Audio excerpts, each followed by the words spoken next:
வச்சுக்கிறேனுங்க. இந்த வேடன் ஒரு தம்பி இருக்கார்ல, அவரு பெரிய பிரச்சனை பண்ணி போட்டாருங்க. அட என்னன்னு தெரியல, உண்மையாலுமே பெரிய பிரச்சனை தான் போல தெரியுது. ஏன்னா நம்ம ஊர்லயெல்லாம் இந்த மாதிரி ஏதாவது பிரச்சனை நடந்துச்சுன்னா உடனே இந்த நூல் பிடிச்சவங்க எல்லாம் கிளம்பி வந்துருவாங்க. வாழ்க்கை என்பது நூல் பிடிச்ச மாதிரி சரியாக இருக்க வேண்டும் அப்படிங்கிற பல வாழ்க்கை தத்துவங்கள்லாம் நம்ம கிட்ட இருக்குது அப்படின்னு நம்ம ஆளுங்க பேசுவாங்களா? அட மலையாளத்துலயும் அப்படியெல்லாம் பேச ஆரம்பிச்சிட்டாங்க. உங்களுக்கு நான் இப்படி பேசினா எப்படி புரியும்? இந்த ஒரு நிமிஷம் இருங்க, எப்படி பேசினாருன்னு சொன்னா இப்போ சொன்னா உங்களுக்கு புரியும். இப்போ அந்த கலர் மேட்ச் ஆயிடுச்சுங்களா? கரெக்டாக இருக்குதுங்களா? எப்படி ஆடை இது கூட ரெண்டா தெரியுது, ஸ்கூல் பிள்ளைங்க போகிற மாதிரி போட்டுக்கிறேனுங்க. அப்படியே அழகாக டை மாதிரி வச்சு பண்ணாதாங்க சூப்பராக இருக்கும். இப்போ பார்த்தீங்களா, இப்போ தான் யூனிஃபார்ம் மாதிரி இருக்குது. இப்போ தான் நமக்கு பேச்சா வரும். இந்த சிறிகுமார்னு ஒரு பையங்க ரொம்ப வருஷமாக பாடிக்கிட்டு இருக்காராமா. பையன் பாட போகிறப்பங்க ஐஸ்கிரீம் குடிக்க மாட்டாராமா, குளுகுளுன்னு தண்ணி குடிக்க மாட்டாராமா. இந்த வாக்கல் சவுண்டுங்க எப்படி சொன்னா உங்களுக்கு புரியும்? எப்படி சொல்கிறது? அப்படியே இந்த நாக்கில் டான்ஸ் ஆடுற பொம்பளை ஒன்று இருக்காமே, அதுதான் இந்த பாட்டெல்லாம் சொல்லி கொடுக்குமாமே.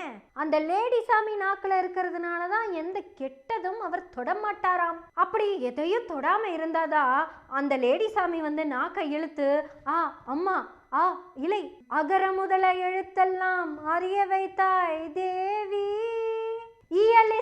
இயலிசை நாடகம் அனைத்தையும் ஏற்றி வைத்தாய் தேவி அப்படின்னு சிவாஜி பண்ண மாதிரி இவரும் பாடுவாராமா. நான் சொன்னா நீங்க எப்படி நம்புவீங்க? அந்த சிறி தம்பியே சொல்லுவாரு, മലയാളത്തിൽ தான் சொல்லுவாரு, അഡ്ജസ്റ്റ് பண்ணி കേട്ടുക്കங்க. കഴിഞ്ഞ 45 വർഷമായിട്ട് ഞാൻ ഈ ഫീൽഡിലുണ്ട്. ഞാൻ കേരളത്തിൽ പോവാത്ത സ്ഥലങ്ങളില്ല. കാരണം ഗാനമേളയാണ് എൻ്റെ അന്നം. വിദേശ രാജ്യങ്ങളിലും സ്വദേശത്തുമായിട്ട് എത്ര ഗാനമേള ചെയ്തിട്ടുണ്ടെന്ന് എനിക്കൊരു കണക്കുമില്ല. അതെല്ലാവർക്കും അറിയുകയും ചെയ്യാം.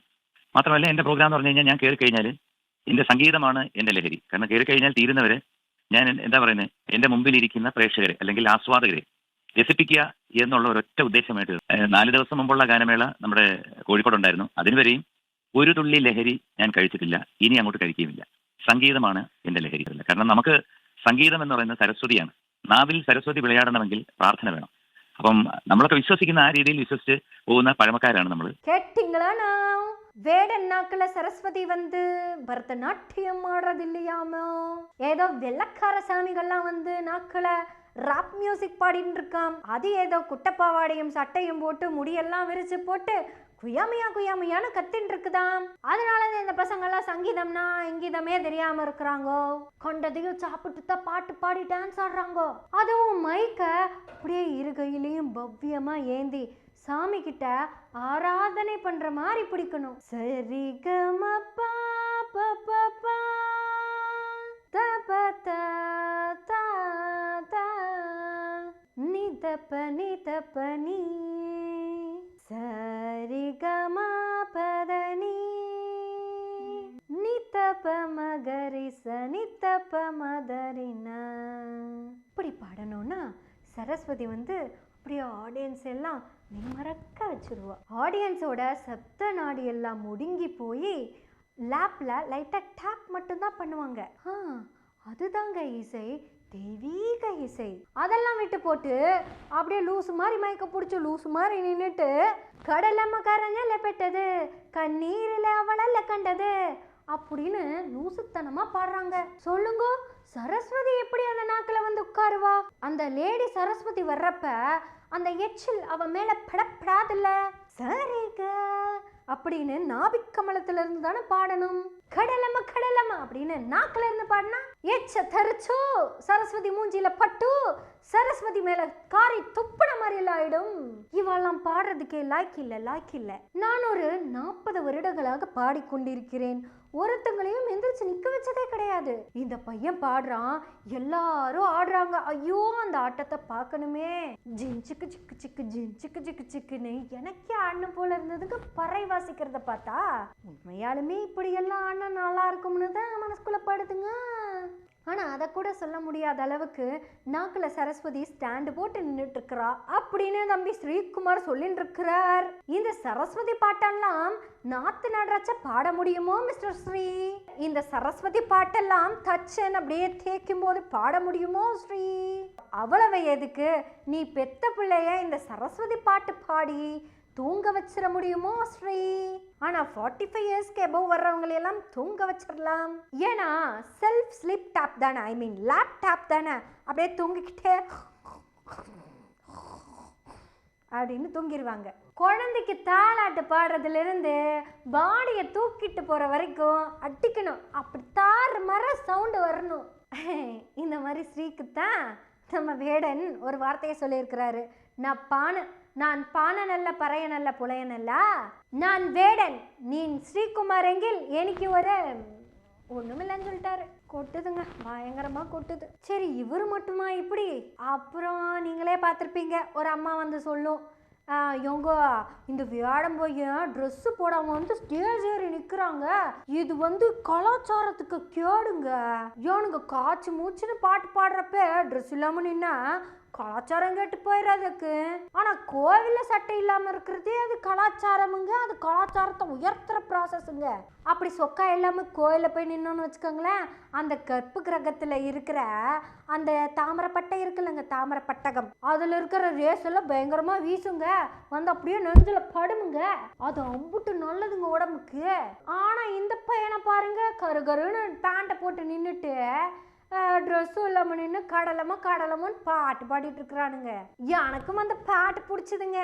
ஆனால் இந்த கலரு சொல்லக்கூடாது சொல்லியிருக்குல்லங்க, எப்படி சொல்லிட முடியும்? இந்த கலருக்கு கருப்பை பார்த்தாலே பத்துண்டு வரும். ஆடை இது கூட பரவாயில்லைங்கோ, மலையாள சேனல்லையும் தமிழ் சேனல்ல பண்ற மாதிரி விவாதம் பண்ணுவாங்கல்ல, அதுல ஒரு அம்மனி உட்காந்துட்டு கேள்வி கேட்குது, ஏத்தாப்புல 4 பசங்க இருக்காங்களே, அதுல ஒரு பையன்கிட்ட அந்த அம்மனி கேட்குது, இந்த வேடன் ஒரு பையன் பாடிக்கிட்டு இருக்காராங்கல்ல அப்படின்னு அந்த அம்மா கேட்டது. இந்த கேரம் குடிச்சவனுக்கு காது கேட்கலன்னு சொல்லியிருக்கணுமே, ஐயோ எனக்கு காது கேட்கல, இன்னொரு தடவை சொல்லுங்கோன்னு.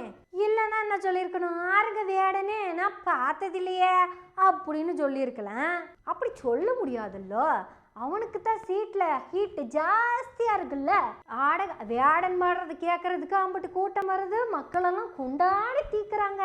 அந்த எரிச்சலை தாங்க முடியாத அந்த பையன் ஒன்று இருக்கிறான், நேரம் மொபைல் எடுத்து போட்டு, அலோ டீயா 6 மணிக்கு வரானுங்களா அப்படின்னு சம்மந்தம் இல்லாததெல்லாம் கேட்டு மொழுப்புறாராமா. இதுல கூட இருக்கிறவங்க எல்லாம் சப்பா கட்டிட்டு இருக்கிறாங்க, ஐயோ தம்பிக்கு ஹூமர் சயின்ஸ் ஜாஸ்தின்னு. ஐயோ என்ன பேசினாலும் சிரிப்பா பேசுவாருங்க, நான் என்ன யாரும் சிரிக்க மாட்டோமுங்கன்னு சிரிக்காம இருந்துட்டாங்க. ஏனுங்க அவர் காது கேட்காதுங்க, மாற்றுத்திறனாளி, அதுவும் நீங்க சத்தமா கேட்டாதான் அவருக்கு புரியும், வலது பக்கமா நின்று கேட்கணும். இவர் அந்த கேள்விக்கு பதில் சொல்லாம தவிர்த்து விட்டாராம். உங்களுக்கு பேர்னிங்னு பார்த்தாலே தெரியுது, சொல்லணும் கூட അവசியம் இல்லை. പാരുങ്ക നീങ്ങളെ പാരുങ്ക. ജാസ് ചേട്ടാ, ഇപ്പോൾ ഈ ഒരു സമയത്തെ യൂത്ത് ഐക്കണാണ്, റാപ്പ് മ്യൂസിക്കിൽ യൂത്ത് ഐക്കണാണ് ഡെപ്സിയും അതുപോലെ വേടനൊക്കെ. ഇപ്പോൾ വേടൻ്റെയൊക്കെ മ്യൂസിക്കിൻ്റെ ഒരു പ്രധാന ഒരു പ്രത്യേകത. അയ്യോ സമയമായി 6 മണിക്കാ. അതാണ് സെൻസ് ഓഫ് ഹ്യൂമർ. ജാസികത്തരം ഹ്യൂമറുള്ള സെൻസ് ഓഫ് ഹ്യൂമർ 6 മണിക്കാണ് ഗാനം. കുഴപ്പമില്ല. അല്ല, ഇത്രയും സെൻസ് ഓഫ് ഹ്യൂമർ ഉള്ള ഒരാളില്ല കേട്ടോ, സത്യല്ലേ? പല இப்படி எங்க வேடனுக்கு எதிரா மலையாளத்துல இருக்கிற எங்களை வேட்டையாடினவங்க, அவங்களுக்கு எதிராதான் வேடனின் வேட்டை நடந்து கொண்டு இருக்கிறது. அதனாலதான் எங்க வேடன் அழுத்தம் திருத்தமா பாடிட்டு இருக்காரு, நான் பானனல்ல பறையனல்ல புலையனல்ல, நீ தம்புரானும் அல்ல, ஆனங்கில் எனக்கு ஒரு மயிரும் அல்ல. அதுதான் வேடனின் வேட்டை. இந்த வேடனுக்கு எதிராக பேசுறதெல்லாம் யாரு அப்படின்னு நீங்க கஷ்டப்பட்டு கண்டுபிடிக்க வேண்டியதெல்லாம் இல்ல, பார்த்த உடனே உங்களுக்கு பளிச்சுன்னு தெரிஞ்சு போயிடும். இந்த மாதிரி தான் இந்தியா முழுக்க இருப்பாங்க. அதுக்காக எல்லாரும் ஒரே ஆள் நினைச்சுக்காதீங்க.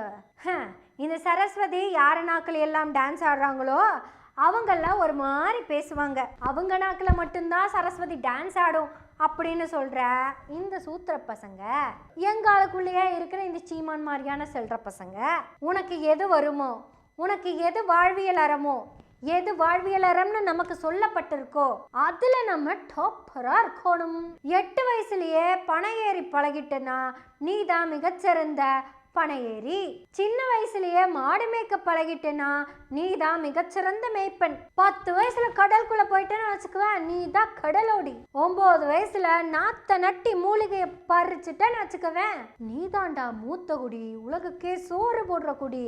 இப்படி நாம எல்லாம் குடியா இருக்கணும் தான் சில குடிகாரங்க பேசிக்கிட்டே இருப்பாங்க. நாம குடியா இருக்க வேண்டிய அவசியம் இல்ல, படியா இருக்கணும். இந்த படி இல்ல, நம்மள படி சங்கத்தமிழ் நூலைப்படி, அறம்படி பொருளைப்படி, அப்படியே இன்பம் படி. இப்படி எல்லாத்தையும் படின்னு சொல்லி கொடுத்துருக்கிறதுக்கு பேரு தான் திராவிட மாடல். நம்ம படிக்கணும், நிறைய படிக்கணும். நமக்கு அதுக்கு என்னென்ன தடைகள்லாம் வரும் அப்படிங்கறத தான் நம்ம வேடன் தன் பாட்டால சொல்லிட்டு இருக்காரு. அந்த தடைகளை எல்லாம் தாண்டி படி, ஒரு படி உயரப்படி, இன்னும் மேல் படி. மேல படிச்சதுக்கு அப்புறம் அப்படியே கல்லூரியும் படி, ஆராய்ச்சி கல்வி வரை படி. அத்தனை படிகளுக்கும் திராவிடம் படி அளக்கும். நம்ம நாக்குல சரஸ்வதி டான்ஸ் ஆட வேண்டிய அவசியமே இல்ல.